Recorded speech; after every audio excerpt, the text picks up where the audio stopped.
Spectrum Audiobooks presents Children of Kathaldi, written by Lahr, read by Adelberg. Chapter 1. The Beginning. Look, I'm not writing this to feed my ego, or to get free drinks, or have ladies throw themselves at me. I'm sure that will all happen, but it's not why I'm doing this. This is for my children. I want them to know me and what I accomplished, what I was a part of, a big, significant, important part of. Unfortunately, I don't know exactly who my children are, but mathematically, I figure I must have a bunch of them. This way, I don't have to track them down individually and talk to them face to face. It's a big time saver for me. Great idea, right? As you read this, you'll see I'm kind of an ideas guy. So, to start off, you should know that before the important events in this book took place, I had some trouble with the authorities from time to time. I would not exactly say I was a thief, but that's because thievery has a pretty bad reputation. A lot of other people did describe me that way, and I admit that it was accurate. But before I get too far ahead of myself, I suppose I should step back a little just to the beginning. My beginning. I was born.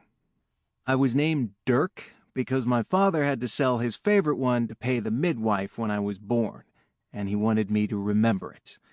He liked reminding me of what they had to give up for me just to pop out of my mother. They were pleasant like that. "It was a difficult birth," my mother would often say, "and it ain't gotten any easier since." They would both say that last part together, if they could. It never got old. Seriously, never. Still funny. It's hard to say who I got my own awesome sense of humor from because they were both so darned hilarious. At some point, my dad left, so my mom had to finish raising me and my siblings on her own. It didn't bother me, and if it did, I am completely over it. It's not a big deal. The important, relevant part is that I had a friend. And not just that I had a friend, but who he was. Thylos. He was an orphan who was being raised by a crippled friend of the family who actually turned out to be a good guy. One of the best. See? Not all cripples are awful. Anyway, not your normal unhappy, sad orphan story. It's kind of sweet, really.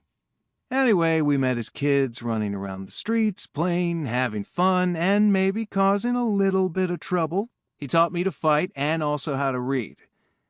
Neither very well, mind you. We both needed other, better teachers later on, but I might never have learned. Sample complete. Ready to continue?